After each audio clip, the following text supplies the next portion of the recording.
It's been 33 years since the WRC was in the United States. The Olympus Rally near Seattle was the last time when we saw WRC cars racing in the States. But since then, there haven't been many big efforts to return to North America. Can you imagine if F1 stayed out of the United States for 33 years?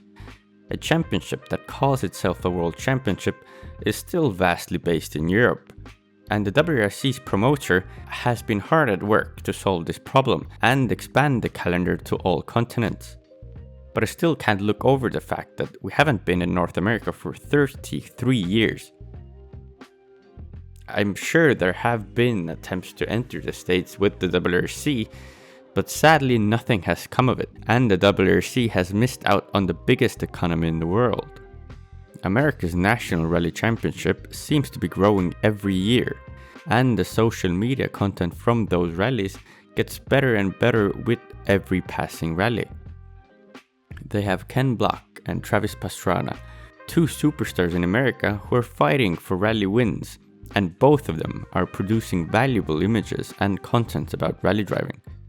Content that, in my opinion, is a lot better than the WRC produces right now. In terms of social media figures, Ken Block and Travis Pastrana are the biggest rally drivers in the world. What the hell are you talking about? Their combined Instagram follower count reaches over 10 million followers, while Sebastian Loeb and Sebastian Ogier's accounts together can't even reach 800k. But what is holding us back? Well, there are different silly reasons for this, and some reasons that are not so silly. One of the biggest issues is that America's regulations and the FIA's regulations differ. But this isn't a problem that would hold the WRC back.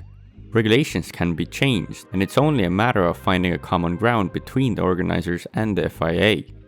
But the FIA can't change the law in the United States. And that's another problem which is standing in the way of organizing a WRC event there. The WRC is a dangerous sport, and bad accidents have happened where spectators have suffered injuries. It's common in America to sue everybody and everything that hurts them, so you can imagine the risk that the organizers hold over their head. But I'm sure that even this problem can be dealt with. The organizers could put their terms and conditions on the rally passes, and when people buy the rally passes, they automatically accept the terms and conditions, which basically is, if you come to spectate the rally, you come at your own risk. The next issue, of course, is money. It's difficult to find a team of people in America who could find the funding for the event and then organize it up to the FIA standards. The FIA asks for a lot of money when you're organizing a WRC event, for reasons, but they certainly would be open to talk the deal through just to enter the United States. After all, we saw in 2020 how rallies got better deals from the FIA just so they could organize the rallies and we could continue with our season in the middle of a pandemic. It's not like the FIA isn't trying to find solutions. Yves Maton, the FIA's rally director, said in an interview with motorsport.com in December that the FIA is trying to find some kind of solution for 2022 to see the United States in our calendar. The FIA released the provisional calendar for the 2022 season on the 15th of October, but the United States was nowhere to be seen. One spot on the calendar remains a TBC, but there are quite strong talks surrounding Northern Ireland to enter the calendar and take up that vacant spot.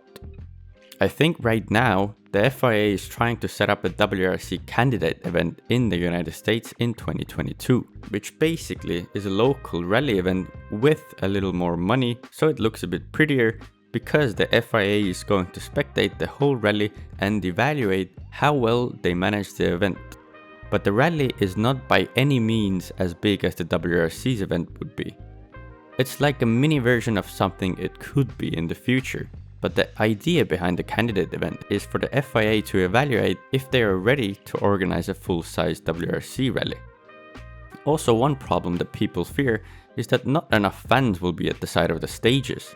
But I think that is absolutely bogus. America is huge, and when they see the WRC cars in person, and hear what they sound like, it's not possible for them to not fall in love. United States is a huge car and racing country, with NASCAR being literally a religion to millions of people. And with Ford actually participating in the championship, you can imagine the kind of marketing they alone would do for the event. And America is so huge in size that there are dozens of cities where we can organize a WRC event and maybe even incorporate some of their legendary racetracks like the Indianapolis or the Daytona International Speedway. And even when the spectator numbers aren't as big as maybe they are in Finland, we can still produce pictures from the forest of the United States of America and use that footage to market the rally long after it's done. I guarantee you there are American people who will see the footages after the rally and think, wow, I'm definitely gonna go next year. Americans fell in love with a sport where you can only turn left, and we have cars flying through the air in the forest at 200 km an hour on public roads that are normally for everybody to use. Also, if you have followed any Ken Block's, Travis Pastrana's or Subaru Motorsport USA's YouTube videos, you'd notice how crowds get bigger and bigger at every event, and also their videos get 10 times the views that WRC's videos get. And we're talking about local American rallies. I honestly think that if we go to the States for 1 year, everybody will realize how this will change everything and how daft we have been to prolong this for so long. And in terms of the stages, the United States can literally offer us anything and everything. I am certain that there are roads for any kind of WRC event you can imagine. Looking at the footage you get on YouTube, they look really fun to drive. I haven't seen a video about a rally in America and thought, wow, that doesn't look like a fun rally. They all look really awesome. I really hope that the FIA finds some kind of solution with the organizers, so we could finally see the United States in the WRC's calendar. Probably next year, there will be a candidate event run in America for the FIA to analyze the organizers' work and help them if they're doing something wrong. The United States could open so many doors for the WRC, and I fully believe that if we go there, it will be a total game changer. This is a fundamental game changer.